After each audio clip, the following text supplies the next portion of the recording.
Defiance is a symptom, dysregulation is the cause. Let's talk about the 5 signs your child's behavior is actually a nervous system issue. So you're here, you're following me. Make sure you like our posts and subscribe so that you can get what you need every day. What really is emotional dysregulation? It's not a behavioral problem, it's a brain body state. The child can't return to calm without help. And when I mean child, I mean kids of all ages. Little kids, kids over 20, it's when you really need help to regulate or re-regulate if they are even able to regulate. And so, it's when go too easily into fight, flight, or fawn and freeze responses. That is a definite sign of emotional dysregulation. And it can really look like moodiness, irritability, and defiance. But the difference is it's rooted in stress overload. So, what are those 5 signs your child's nervous system is dysregulated and they're not actually being defiant? Let's dive into that. Number 1, they overreact to small problems. They have to spend 5 more minutes finishing their homework. Something small creates these huge reactions, right? That's when the big feelings that they're showing is disproportionate to the size of the problem. And, we all do this once in a while because we've kind of hit our max. But the real question is this their go to behavior? Are they easily set off and frequently overreacting to small problems? Number 2, they get stuck in emotions and can't let go, right? These are our perseverators, the kids that, really can't move on. So they're upset long after the problem is solved. And even when you try to talk about that with them or redirect them, they go back, right? This is more than just grudge holding. This is being stuck. Number 3, they reject help or comfort even when really upset. And like a lifeline would do a lot of good. So this is, kids that push you away, that say, don't touch me, or they call you a jerk or any of those things. Again, on the regular, okay? Because this is sometimes really normal behavior. And all kids dysregulate sometimes. But when they are pushing away comfort, it's because their nervous system is flooded and they can't receive the help. Number 4, they're showing patterns of aggression, verbal or physical, or shutdown, hitting, kicking, hiding, going nonverbal, right? These are nervous system reactions. They're not calculated choices. I hope that's an aha moment for you, right? When you're in the red and you're so reactive as the child, these are not things that are like, oh, I'm going to be kicking because I feel like that helps me. No, this is their nervous system reacting inappropriately. We can retrain that. Okay. 5, meltdowns follow transitions, hunger, overstimulation. That's a real giveaway that their nervous system is, overstimulated or understimulated, and they're reacting in a way from that nervous system.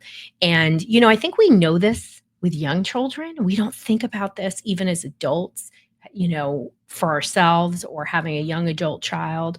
But when your dysregulation is triggered by fatigue or sensory overload or even hunger, right, your body is changing quickly, right, or your behavior is changing quickly based on a body state.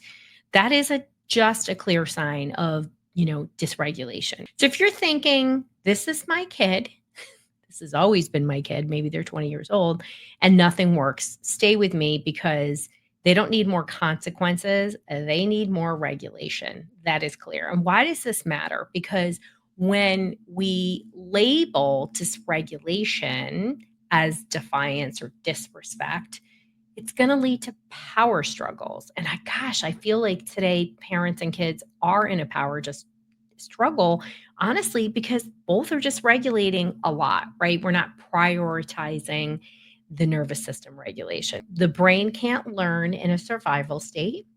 And When we dysregulate a lot, the more we go into that dysregulated survival state, there doesn't have to be any rhyme or reason to why your kid is going there. I mean, there's always a way to figure out the clues, right? There really are when you start tracking. But it's so critical when it comes to parenting dysregulated kids. Calm must come before teaching, correction, or discipline. It's just not going to land. You're literally going to just be caught in like a groundhog dysregulation loop. That reactivity loop is terrible. So, what do you do instead? One, you're going to learn to spot the signs of dysregulation early, right? And we can intervene, right? And I have lots of ways that we can do that, but this is really about what are these signs that your kid's dysregulated? Number two, you're going to co-regulate. That's what the C in comms is. You can't expect your kid to regulate if you're not regulating first, right? You're going to be using breath, tone, proximity.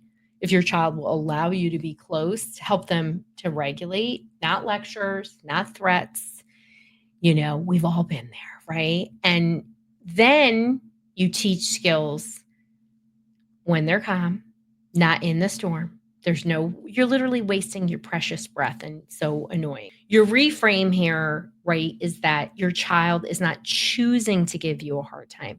They are having a hard time and their nervous system is telling you that, right? And this is where we need to help our kid. What's your action step, right? You're going to really look at your kid's behavior, whether it's the 15th time or the first time this week they start overreacting to something.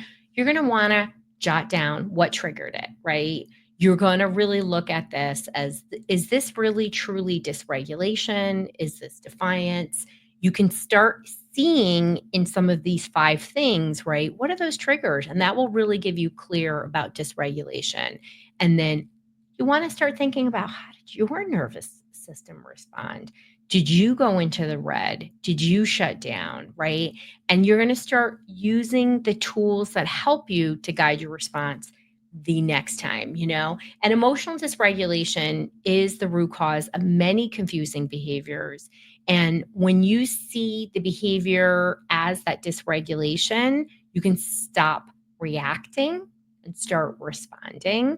I mean, this is what we teach people in our brain behavior reset program.